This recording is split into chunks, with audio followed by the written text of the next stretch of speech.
Hi friends, నేను నా స్టైల్లో తాజా అయిన నెయ్యి ఎలా తయారు చేశానో ఈ వీడియోలో చూపిస్తున్నానండి. ఎక్కడ వీడియో స్కిప్ చేయకుండా పూర్తిగా చూడండి, అప్పుడు మీకు అర్థమవుతుంది. నేను డైలీ పాలు కాగపెట్టిన తర్వాత అవి చల్లారిన తర్వాత ఫ్రిడ్జ్లో పెడితే చక్కగా మేగడ వస్తుందండి పైన. ఆ మేగడ్ని రోజు నేను ఇలా తీస్తానండి. ఇలా తీసిన మేగడ్ని కొంచెం వేడి చేయాలండి. అది కొంచెం వేడైన తరువాత దానిలో కొంచెం తోడు వేసుకోవాలన్నమాట. పెరుగు కొంచెం వేసినట్లయితే అది తోడుకుంటుంది, గడ్డగా పెరుగులాగా అవుతుందన్నమాట. ఇక్కడ చూపిస్తున్న విధంగా నేను దీన్ని తోడు పెట్టాను. అర్థమైందని అనుకుంటున్నానండి. ఇలా తోడు పెట్టిన తరువాత ఇది గడ్డగా తయారవుతుంది.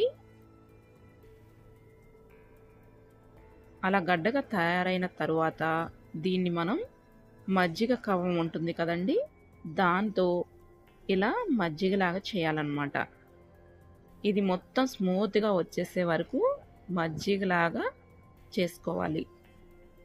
ఇక్కడ చూపిస్తున్న విధంగా ఇలా చేయాలండి. వెన్న మొత్తం పైకి వస్తుందండి.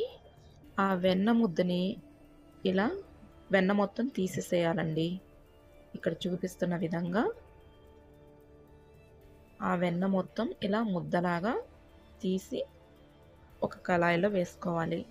మనం ఎందులో అయితే కాగబెట్టుకుంటామో దానిలో వేసుకోవాలన్నమాట. ఇంకా ఇలా తీసిన వెన్నని రెడ్ కలర్ వచ్చే వరకు బాగా మరగనివ్వాలండి. ఎంత ఎక్కువ కాస్తే నెయ్యి అంత రుచి ఉంటుంది. మనకి వాసన అర్థమైపోతుందండి నెయ్యి కాగిందా లేదా అనేది. రెడ్ కలర్ వచ్చే వరకు కాగనివ్వాలండి.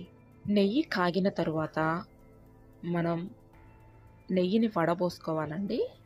ఏ డబ్బాలో అయితే మనం స్టోర్ చేసుకుంటామో ఆ డబ్బాలో వడబోసుకోవాలి. నలకలు ఏమైనా ఉన్నా పోతాయండి. అందుకని వడపోసుకొని స్టోర్ చేసుకుంటే మనకి ఎన్ని డేస్ కావాలంటే అన్ని డేస్ ఉంటుందండి నెయ్యి, పాడవకుండా. చూడండి ఎంత బాగా ఉందో. వాసన మాత్రం చాలా అంటే చాలా బాగా వస్తుందండి. మరి నా వీడియోస్ కనుక మీకు నచ్చినట్లయితే నా వీడియోస్ని లైక్ చేయండి.